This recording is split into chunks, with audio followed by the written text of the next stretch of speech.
E a Bíblia diz que Pedro, ele pega todas as suas ferramentas de pesca, ele deixa para trás. Ele não vai perguntar à família, pedir opinião à família. Ele largou tudo. Será que nós teríamos essa coragem de você largar o seu emprego, largar tudo para servir ao Senhor? E a Bíblia diz que Pedro, ele andava com Jesus. Pedro, ele teve um privilégio que nós não temos. Ele pôde andar durante 3 ou 3 anos e meio ao lado de Cristo. Pedro, ele viu os ensinamentos, os conselhos. Pedro presenciou muitos milagres de Jesus fazendo. Pedro andava com Jesus. Mas Pedro também precisaria ser trabalhado e tratado por Jesus. Dentre os 12 discípulos, Pedro era o mais impulsivo, era o mais afoito. Pedro teve altos e baixos na sua vida andando com Jesus. Amada igreja, o evangelho não é facilidade para ninguém. Às vezes a igreja nos dias de hoje tem oferecido um evangelho de mar de rosa, de facilidade. E o evangelho não é fácil para aqueles que tomam a decisão para seguir ao Senhor. Há momento na vida de um cristão. Eu costumo dizer que a fé é igual a uma roda gigante. Você que já andou de roda gigante sabe muito bem. Tem horas que você está em cima. Tem horas, tem momentos que você está embaixo. Mas o mais importante é você estar na roda gigante da fé. Não abandone esse barco. A Bíblia diz, amada igreja, que é por meio das tribulações que nós entramos no reino dos céus. A Bíblia apresenta que o caminho que nos leva à salvação, o caminho é muito estreito. Mas é tão estreito que só passa a alma. E para que nós possamos passar por esta porta que é Jesus, só passam aqueles que são lavados, remidos pelo sangue do Senhor. A obra do Senhor tem momento, amada igreja, que eu não tenho dúvida que já passou pela cabeça de vocês, como já passou pela minha cabeça, de um dia eu falar: Senhor, eu nunca mais quero estar frente à igreja, eu não quero ser pastor. Porque há momento também na vida de pastores, amada igreja, dos seus momentos difíceis. Porque pastor não é diferente de vocês. Não é de ferro, não é de aço, é um ser humano,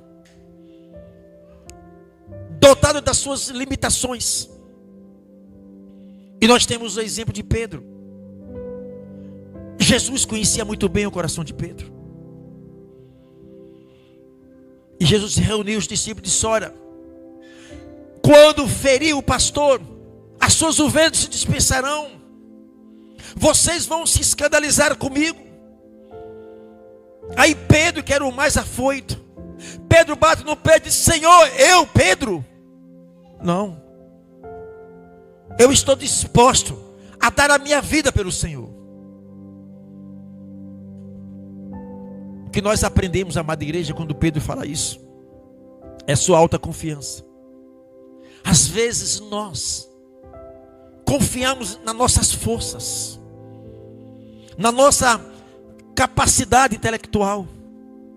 Às vezes, igreja, nós queremos resolver as coisas do nosso jeito. A Bíblia diz que há caminhos para o homem que parece direito, mas o final é tortuoso. Quantas das vezes nós tomamos decisões que nós achávamos que estava tudo certo, correto, e no final deu tudo errado. Todas as vezes que um cristão ele confia na sua força, serão frustrados, porque nós seres humanos somos limitados. Olha o que diz a palavra: Aquele que pensa que está em pé, cuide para que não caia. Aquele que pensa.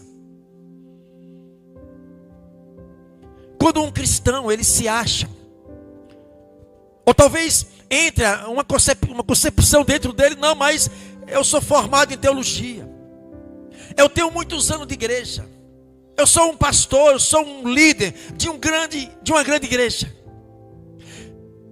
Na hora que o homem começa a confiar nas suas capacidades, ele está prestes a uma queda. Jesus conhece o nosso coração. Jesus sabe, amada igreja, se ele agora derramasse um dom da prosperidade para mim ou para você, talvez nós não teríamos estrutura para receber tamanha bênção financeira. Ele conhece o nosso coração. Quer conhecer um ser humano, dê poder para ele. O ser humano, quando recebe um pouquinho de poder, ele já quer pisar todo mundo, ele já se acha. E Pedro bate no peito orgulhosamente: não, Senhor, eu estou disposto a dar a minha vida pelo Senhor. Pedro, o galo vai cantar 2 vezes, uma vez, a segunda vez, na terceira vez, Pedro, você vai me negar, Pedro. Eu, Jesus, Pedrinho aqui, servo do Senhor, que tenho andado ao teu lado, eu, Pedro, jamais. O Senhor conhece a nossa estrutura. Um dia ele esteve dentro dessa estrutura física. O próprio Deus se fez homem e habitou entre nós. Ele conhece todas as nossas estruturas. A palavra diz, amada igreja, nem todos que me diz Senhor, Senhor, entrará no reino dos céus. A palavra também diz: muitos me louvam com os lábios, mas o coração está distante de mim. Como o nosso coração é tão mau. A Bíblia diz: quem conhecerás o coração? Nós não conhecemos o nosso coração. Ele tem um lado traiçoeiro. Eu fico imaginando Jesus agora olhando para a sua igreja. O Espírito Santo, amada igreja, ele se entristece conosco. O Espírito Santo, ele tem muito mais desejo do que nós. A vontade do Espírito Santo, a primeira coisa, amada igreja, é encontrar espaço dentro de nós. E muitas das vezes nós não damos espaço para o Espírito Santo. Há muita sujeira acumulada na nossa alma. Há muita prática de pecado, amada igreja, grudado na nossa alma. E nós precisamos, todos os instantes, se esvaziar de nós mesmos. Dizer não ao pecado. Se colocar numa posição, amada igreja, que Deus quer que nós estejamos na sua presença. Como o nosso coração nos engana. Como às vezes a gente pensa que está de pé, amada igreja. Muitas das vezes nós estamos lá em Apocalipse capítulo 3, versículo 1. Deus olhando para aquela igreja, vendo aqueles cristãos naquela igreja, que tinha a aparência que estava vivo, mas estava morto espiritualmente. Pegaram, Jesus se entrega aos soldados. Aquele homem que batia no peito, que dizia: não, eu sou crente, eu confio na minha capacidade. Jesus pergunta: Pedro, você vai me negar, Pedro? Eu não, Jesus. Como seria mais fácil Pedro falar: Senhor, me ajude a eu não te negar. Me ajuda se eu não te negar, Senhor. Mas ele disse: não, eu não vou negar não. Eu me conheço. A gente não se conhece. Se a gente se conhecesse, amada igreja, a gente não cometia tantos erros. Nós não tomávamos tantas decisões erradas. A natureza humana, a natureza pecaminosa, quando ela está alimentada, ela passa a dominar a nossa vida. Você não esqueça, quando uma pessoa toma uma decisão com Cristo, que aceita Jesus como seu Salvador, o meu Espírito Santo, amada igreja, ele dá uma pancada na natureza velha da pessoa. Aquele leão, aquela onça que estava dentro de nós, feroz, ela toma uma pancada, e você já não dá mais alimento a esta onça, que é a natureza pecaminosa. Você começa agora a dar alimento ao seu espírito, oração, jejuns, vida com Deus. Aí o teu lado espiritual está fortalecido com a sua vida com Cristo. E aí na hora que surgem os problemas, não quero dizer que na vida de um crente não vai ter problema, pelo contrário, quando a pessoa se converte, os problemas se multiplicam na nossa vida. Mas a diferença é que nós estamos fortes espiritualmente. O problema vem, antes não. O problema vinha e a gente ia pelos cantos chorar. Os problemas vinham, a gente derramava em lágrimas. Eu não posso, eu não consigo. Afetava o nosso emocional, afetava o nosso lado psicológico. E a gente tinha que recorrer a médico, a psiquiátrico, a psicólogo, a remédios.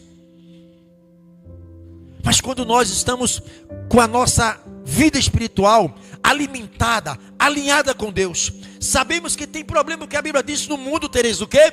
A aflição. Isso não é novidade para nós. Já está revelado na palavra, amada igreja. O Senhor sabe que nesse sistema onde a Bíblia diz que o mundo jaz no maligno, é o sistema, não é o mundo que é do diabo, é o sistema.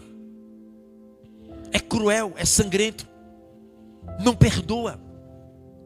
E nós todos os instantes nós estamos enfrentando batalhas espirituais. Demônios, amada igreja, que eles saem do mundo espiritual para tentar se materializar e manipular a nossa mente, roubar as nossas forças, sugar as nossas forças, colocar dúvida, desânimo. Mas nós sabemos disso.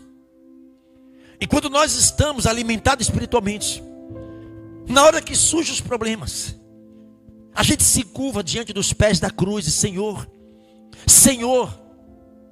humanamente falando, eu não tenho como resolver esse problema. As portas estão fechadas, eu não tenho força física para isso. Mas eu creio, Senhor, quando as minhas forças terminarem, as forças do Senhor, a força do Senhor começará dentro de mim. O Senhor diz que não chama os capacitados, Deus chama os incapacitados e os capacita. O Senhor não precisa de um exército para vencer uma guerra. Ele escolhe apenas um soldado para vencer uma guerra. Deus não escolhe os fortes, os fracos, para transformar em fortes. De repente você pode estar perguntando: mas por que Deus me escolheu na minha família?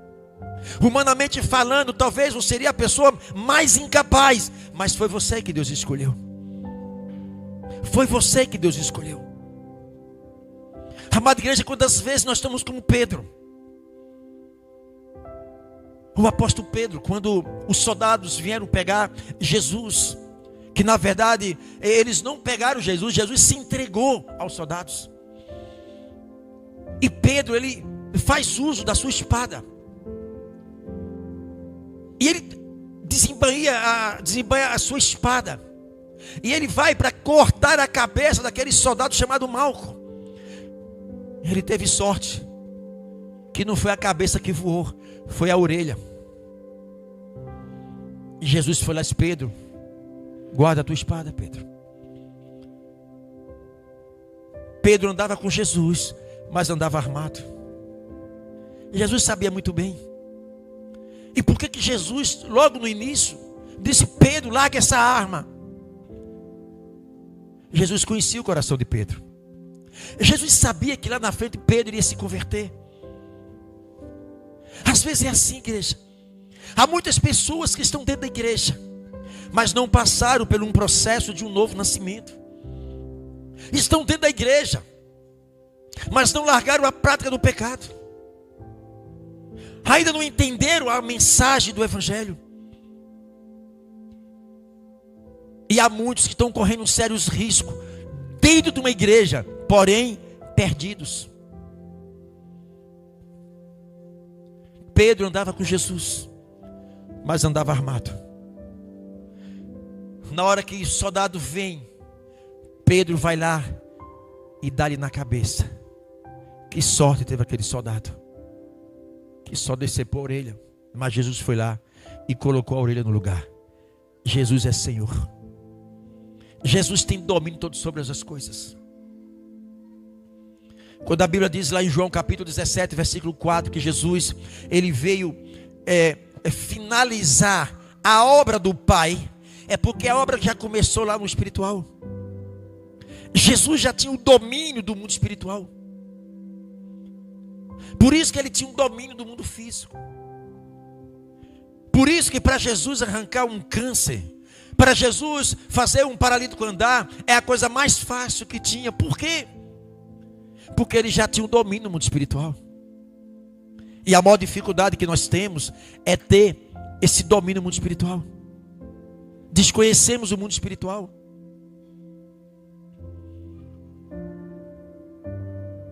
Pedro, ele é afoito. A natureza de Pedro, o sangue esquentava. Vocês lembram muito bem que Pedro teve uma grande experiência com Jesus. Foi quando Jesus mandou os discípulos entrar no barco e ir para o outro lado da margem, lá da ilha. E no meio do mar, no alto mar, surge uma grande tempestade. As ondas eram fortes, os ventos eram contrários. Os discípulos estavam tudo agarrados no outro com medo, prestes ali a morrer tudo afogado. Mas quem deu a ordem foi Jesus. E ele se responsabiliza quando ele fala. Ele cuida dos seus. Ele sabe da luta que vocês estão passando. E até onde vocês confiam nele. Deus até permite, ou dá um espaço de tempo para ver até onde nós confiamos nele. Porque é muito fácil abrir a boca. Eu confio no Senhor. Quando as coisas estão tudo favorável a nós.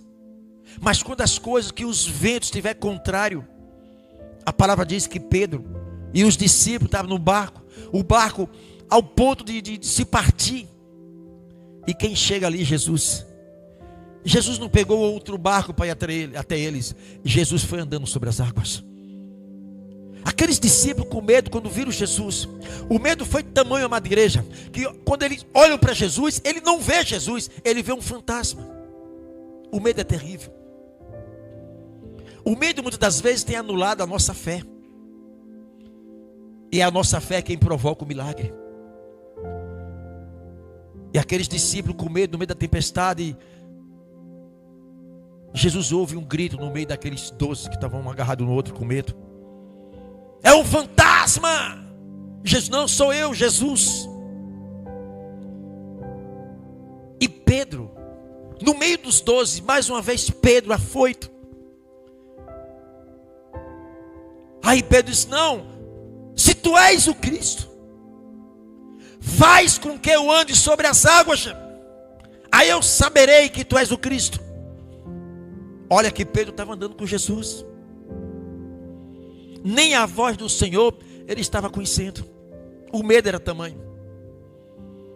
Quantas das vezes Deus tem falado conosco, amada igreja, no meio da sua tempestade, das suas lutas, das suas dificuldades, Deus tem falado, mas o medo é tão grande que a gente passa a não confiar nas promessas do Senhor. O meu Espírito diz, filho, eu sou contigo. Jesus, eu sou contigo. E a dúvida do nosso coração, será que o Senhor é comigo mesmo? Aí Pedro vai e coloca um pé sobre a água. E aquele pé não desce na água. Esse parece que é Jesus. Não afundou. Eu vou tentar colocar outra perna. Eu imagino os outros 11 discípulos tudo com medo. Pedro, cuidado, Pedro. Chegou a sua vez, Pedro. Tu vai afundar, Pedro. Mas mesmo Pedro, na sua impulsividade, ele creu. Mesmo na dúvida, ele disse, eu vou lá colocar o outro pé na água. Só 2 homens andou sobre as águas. Jesus e Pedro. O maior milagre não foi Jesus andar sobre as águas. o maior milagre foi fazer Pedro andar sobre as águas. Imagina agora, igreja, a alegria daqueles discípulos. Imagina quantas glórias o Pedro estava dando sobre as águas. Pedro não estava preocupado se o vento era contrário, se o mar era profundo, se tinha tubarão, se as ondas eram fortes. Igreja, quando nós olhamos para Jesus, por maior que sejam as ondas, os problemas, a dificuldade, a gente vence. Não há problema que possa destruir um cristão que está olhando para a cruz. Não é a enfermidade, não é o desemprego, não é o problema no casamento, com os filhos, com o marido, com a esposa. Olhe para Jesus, o autor da nossa vida. Pedro, quando estava olhando para Jesus, Pedro não estava preocupado se era fundo. Quem olha para Jesus tem um foco, amada igreja. Quem olha para Jesus está disposto a pagar um preço. E sabe que a resposta está nele. Só Ele tem o poder de abrir porta que está fechada. Só Ele tem o poder de curar, de libertar, de salvar, de transformar. Quando nós colocamos o nosso coração, a nossa fé na cruz de Cristo, amada igreja, é impossível um cristão cair. Ele passa por luta, ele balança para um lado, ele balança para outro, mas ele não cai. Ele está ligado à cruz. Dificuldades vêm, dúvida, pensamentos, momentos que você ora, parece que Deus não ouve a tua oração. Que Deus é esse, que eu oro tanto, eu oro, parece que Deus não me ouve. Quem diz que o Senhor nunca nos abandonou, igreja? Mesmo quando nós estávamos no mundo praticando o pecado, Deus não abandonou a gente. Imagine agora. E a Bíblia diz que Pedro tem mais uma experiência com Deus, com Cristo.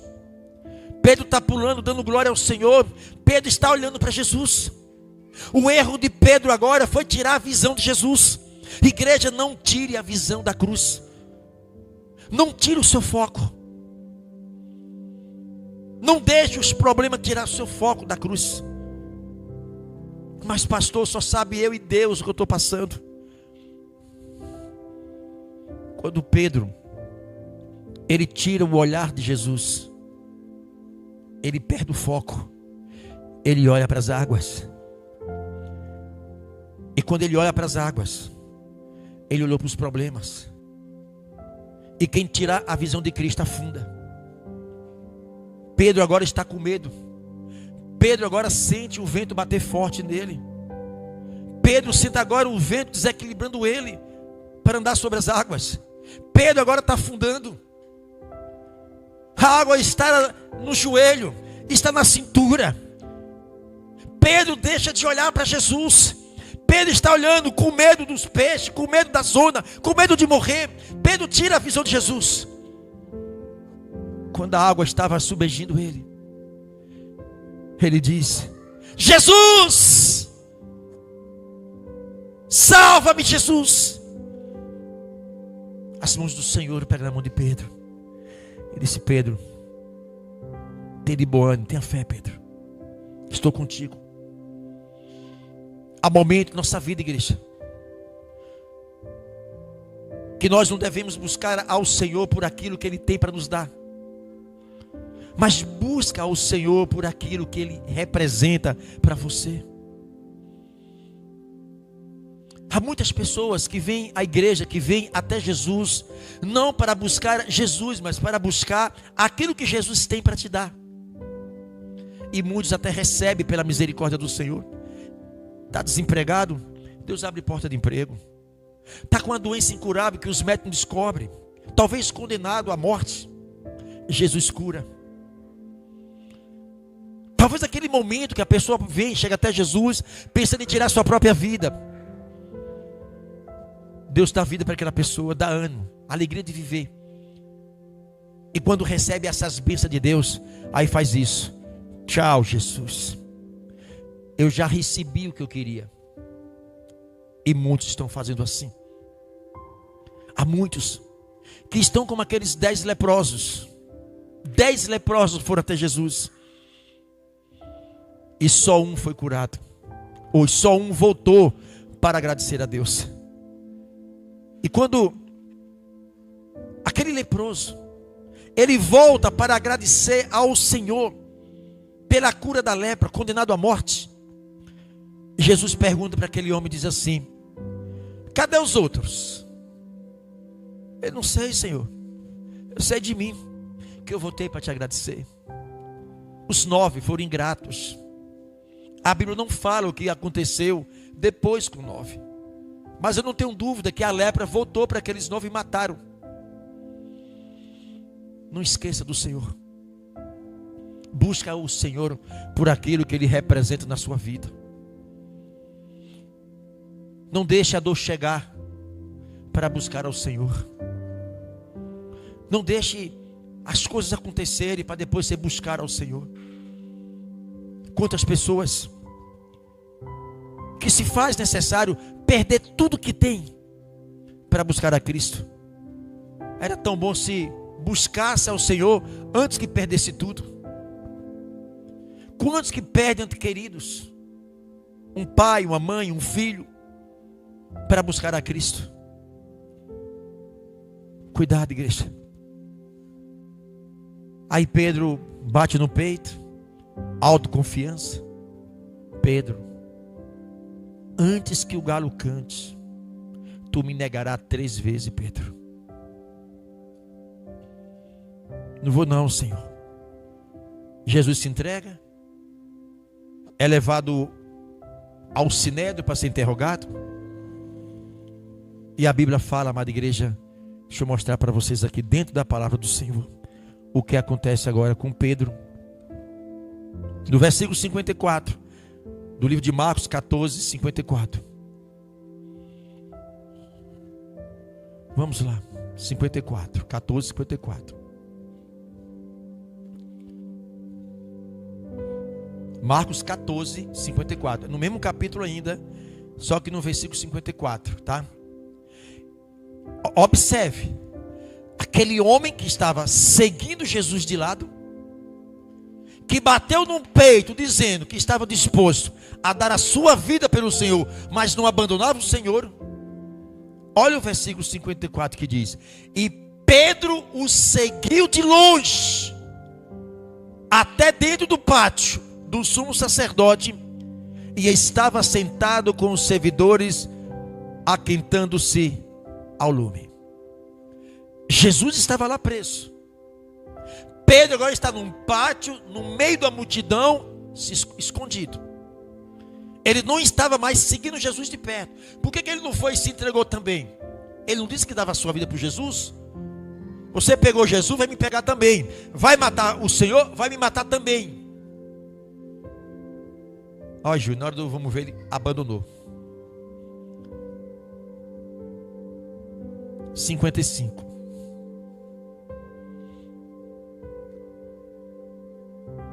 E os principais dos sacerdotes e todos o concílio buscava algum testemunho contra Jesus para matar e não achava. Vamos lá. 56. Porque muitos testificavam falsamente contra ele, mas o testemunho não eram coerentes.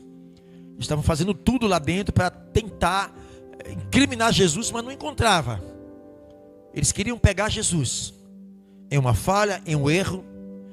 E aí, no 68, vai para o 68, 14:68. Vamos lá. Volta para o 67, para a gente entender o 68. Olha o homem que disse que dava a vida por Jesus. E vendo a Pedro, o que estava se aquentando, olhou para ele e disse: tu também estava com Jesus o Nazareno? Igreja, Pedro, no meio daquela multidão, estava um lugar muito frio. Fizeram umas fogueiras. Ele estava se aquentando. E Pedro ali escondido. Mesmo Pedro escondido, as pessoas quando olhavam para Pedro, mesmo Pedro seguindo Jesus de longe, era diferente. tu também estava com Jesus Nazareno, agora no 68. Olha a resposta de Pedro. Mas ele negou, dizendo: não conheço, nem sei o que diz. E saiu fora ao alpendre, e o galo cantou. Um homem que estava ao lado de Jesus. Ele agora diz que não sabe quem é esse homem. Quantas das vezes, igreja, lá fora, negamos a Cristo? Deus sabe por onde nós iremos andar amanhã. No momento que um cristão dá um péssimo testemunho, ele está negando Jesus. O momento que o cristão, amada igreja, está atrelado, compartilhando com o pecado do mundo, ele está negando a Cristo. Dentro da igreja, estão fortes, são crentes, mas da porta para fora, eles negam Jesus. Imagine você trabalhar numa empresa e ninguém sabe que você é crente, porque não tem visto diferença em vocês. Pedro agora, ele começa a negar a Cristo. Vai passando aí, por favor. Vai passando. 70. Mas ele o negou outra vez. E pouco depois, o que ali estava disseram outra vez a Pedro: verdadeiramente tu és um deles, porque és também um galileu. Olha o que Pedro responde. E ele começou a empregar e a jurar: não conheço este homem a quem falais. Pedro estava trêmulo, com medo, negando a Cristo. Este homem que disse que estava disposto a morrer em prol de Jesus, agora dizer que não conhece Jesus. A que ponto chega um ser humano? Quantas das vezes, igreja, precisamos levar para a nossa família o Jesus que está dentro de nós, e a gente nega esse Jesus para a nossa família? Quantas vezes crentes que têm vergonha de falar do amor de Jesus? Quantas pessoas cruzam em nosso caminho? Pessoas condenadas à morte, pessoas que estão no corredor da morte, pessoas que estão vazias, angustiadas, pessoas que estão lá com os pensamentos até de tirar sua própria vida porque não aguenta mais. E Jesus permite que essas pessoas cruzem os nossos caminhos, e a gente sequer não abre a boca para falar de Jesus para essas pessoas. Talvez você era uma pessoa que foi curado, liberto. Você é um testemunho vivo, e você tem vergonha de contar o que Jesus fez. Mas quando o diabo causa acidentes, tragédias, que levam as pessoas às desgraças, as pessoas não têm vergonha de sair por aí contando o que aconteceu na vida. Enquanto muitos cristãos têm vergonha de testemunhar o que Jesus fez. Não, mas eu tenho muitos relatos no meu canal de pessoas que estavam em cima de uma cama 7 meses, porque a família resolveu não levar mais para os hospitais. Só o couro e o osso. E o Senhor usa esse vaso aqui, tão frágil, e Jesus operar milagres e curar aquela pessoa. Jacques foi uma testemunha que foi lá ver comigo em uma cidade aí. A mulher estava andando 5 quilômetros. E pessoas que não reconhecem o que Deus faz. Pessoas que estão cheias de demônios, tomando remédio controlado, cheio de corte no corpo. Pessoas que sofrem desde o dia que nasceu. Aí Jesus vai lá, liberta a pessoa, arranca todos os demônios, amada igreja, e passa a habitar naquela vida ali. E as pessoas têm vergonha de contar o que Jesus fez. Alguns dizem: pastor, por gentileza, pastor, olha que outrora autorizou colocar o vídeo no meu canal, porque eu só coloco quando as pessoas autorizam. Lá na frente se arrepende: não, pastor, tire isso lá do canal. E é um vídeo, amada igreja, que muitas pessoas estão assistindo e estão sendo tocadas pelo Senhor, e me ligam Pastor, eu vi o testemunho daquela pessoa, o que Deus fez naquela pessoa, mas aquela pessoa teve vergonha do que Jesus fez. Porque muitos estão preocupados com a sua imagem, com o seu posicionamento. Mas quando o diabo desgraça a vida, tem vergonha de contar. É ou não é? A vida de cada um de vocês são milagres. Eu fico imaginando uma pessoa que já foi viciada em droga, hoje está liberto, e falar para uma pessoa que usa droga. Eu imagino a voz que sai da boca dessa pessoa, sai com um testemunho da alma. Eu já fui como você. Imagine a irmã Leu, que era do tráfico, que já pegou cadeia, já cumpriu o presídio. Imagina uma mulher dessa chegar para as pessoas e dizer: olha, eu já fui como você. Não vale a pena isso. Eu falo isso porque ela dá liberdade para isso, para me falar. Então imagine, uma coisa é o pastor falar, outra coisa é ela falar, porque viveu essa situação.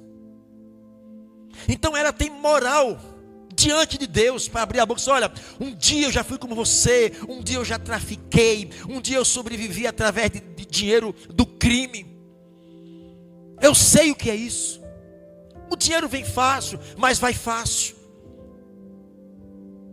E não é nada fácil para uma pessoa que trafica droga, porque o dinheiro vem fácil. O dinheiro vem fácil. E para largar aquilo ali, sem ter uma profissão, para ir lutar a sua vida em faxinas, aquele dinheirinho de R$100 que ganha do dia de trabalho ali, em uma venda já ganha mais do que isso. O quanto é difícil. E aí tem muitos que têm vergonha. Eu tenho vergonha. Agora Pedro tem vergonha. Pedro chega ao ponto de dizer: não, eu não sei quem é esse homem, eu não conheço esse homem. E Pedro, que andava ao lado de Jesus, o homem que Deus, o Senhor, fez ele andar sobre as águas. Passe aí. Ah, sim, deixa aí. E o galo cantou a segunda vez, e Pedro lembrou-se da palavra que Jesus lhe tinha dito: antes que o galo cante 2 vezes, 3 vezes, me negará. Tu. E retirando-se dali, o que aconteceu com Pedro? Chorou. A ficha caiu. Aquilo que o Senhor falou comigo cumpriu. Eu não deveria ter confiado nas minhas forças. A minha natureza diz: não vá para a igreja hoje, você está cansado. Não vai ler Bíblia, você está cansado. Você vai trabalhar amanhã. Para que você vai orar? Você está cansado. A nossa natureza trabalha. A Bíblia diz que o espírito, ele guerreia, ele luta contra o nosso espírito, contra a carne. A carne também se opõe, lutando contra o Espírito de Deus. É uma guerra dentro de nós. E se você abandonar a Bíblia de lado, deixar a Bíblia de lado, não ler Bíblia, não orar, não buscar o Senhor, não tiver um posicionamento diante do Senhor, amada igreja, a tua vida espiritual está fragilizada. Quando vem os problemas, você vai junto com os problemas. Pedro aqui chorou amargamente, ele se arrependeu. Aqui sim, Pedro teve o verdadeiro encontro com Deus. Porque a partir deste choro, desse arrependimento, Pedro toma uma decisão. E a Bíblia não fala mais em nenhum fracasso de Pedro. Pedro aparece lá em Atos capítulo 3, curando aquele homem aleijado. Pedro agora, a sombra de Pedro passava sobre os doentes e eram curados. Pedro, na primeira pregação dele, se converteu 3.000 almas. A segunda pregação dele se converte 5.000 almas. Docas era uma cristã e ela morreu. E Pedro orou naquela irmã E Pedro ressuscitou aquela irmã. A vida de um cristão, ele passa a ter uma outra forma, um outro nível, quando tem um encontro real com Deus. E não encontro com a religião. Porque a igreja está cheia de religiosos. Deus não está preocupado com crente na igreja. Porque de crente a igreja está cheia. O que Deus está querendo são os verdadeiros adoradores. Homens e mulheres adoradores do Senhor. Deus conhece o nosso coração. Tudo que Ele quer, amada igreja, é que nós viemos o arrependimento dentro de nós. A palavra diz: arrependei-vos, e é chegado até vós o reino dos céus. O reino dos céus não é um reino de doença, não é um reino de fracasso, de depressão, de morte. O reino de Deus é vida dentro de nós. Ah, pastor, o reino de Deus começa nos céus. Não, o reino de Deus começa dentro de nós. Vai transformando o nosso ser, a forma de pensar, de viver. Tudo muda, igreja. Tudo muda quando há um arrependimento dentro de nós. Igreja não cura ninguém, não salva ninguém. Ah, pastor, eu quero uma igreja. Qual é a igreja certa? Já me fizeram várias perguntas como essa. Eu disse: não tenho sequer uma igreja certa nesse mundo. Onde tem uma igreja tem seres humanos. Onde tem seres humanos tem falha, tem erros. A igreja somos nós. Nós somos a igreja de Cristo. Esse prédio físico é um templo, chamado um templo denominacional, com a nomenclatura Igreja Batista Betel. Isso é um templo feito pela mão de homens. E Deus não habita em lugares feitos pela mão do homem. Daqui a pouco o culto termina. Vocês vão embora. Fecha essas portas. Apaga as luzes. Não tem ninguém. Não tem a presença de Deus. Aqui não tem igreja de Deus. Mas chegou um crente. A igreja está presente. Porque eu e você é a igreja de Cristo. Amém, igreja? Eu quero orar por vocês. Pastor, é culto de oração e libertação. É um culto de oração, de batalha espiritual. Enquanto nós não entendemos isso, que precisamos crescer espiritualmente para entender o mundo que nós vivemos. O mundo que nós estamos inseridos é o mundo espiritual. Porque somos um ser espiritual dentro desse corpo físico. E se eu não entender o mundo espiritual, eu vou ter dificuldade, igreja, de manipular esses elementos no mundo espirituais, para que eu possa, no mundo físico, ter o domínio. Enquanto eu não entender isso, eu vou ficar dentro de uma igreja, com um Bíblia debaixo do braço, esperando Deus fazer aquilo que nós podemos fazer. Deus nos deu autoridade para isso, nos otorgou autoridade para isso, deu o seu nome, deu a sua palavra, deu o seu espírito, colocou anjo à nossa disposição. E o que é que falta mais dentro de nós? Para mim e para cada um de vocês, não falta mais nada. Jesus não deixou nada na cruz para resolver depois. Na cruz, Ele resolveu tudo.